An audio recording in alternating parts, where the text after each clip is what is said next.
Well, I don't. I'm not like a tweeting my sandwich type, and not to that level. But I do sometimes sign off just to let people know I won't be around for a while. And we also have a really amazing anchor, Fred Cunningham, Fred on TV on Twitter, who does a really good job. So I know that that morning side is covered. That gives me the chance to relax, and it really helps if you have a couple of people throughout your day parts at your station that are doing a really good job at this, because then the others of us can kind of relax a little bit. We don't have to worry about keeping people constantly up to date and monitoring everything 24/7.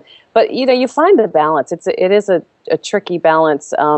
I personally would be checking the news anyway. I'm that kind of a person as far as a journalist goes. I'm always going to run and check. If I had access in the good old days on my BlackBerry to the wires, which we never did, this to me, checking Twitter for latest news updates is kind of like checking the wires, and I just glance through it. And if it takes me 5 minutes and I can be at the park with my kids having a good time, but I can take 5 seconds over here to check something and tweet it out and still be with my family. It kind of all seems to actually blend into a really nice mixture of being able to balance things. But it does take commitment. It does take a constant effort. I find actually really it makes your job easier, because ultimately in those moments where the pictures are coming in, where you're getting first dibs on the latest breaking news, where people are telling you the story behind the story, our brand is on your side. We get all kinds of information from viewers this way through social media and traditional ways, email and other ways.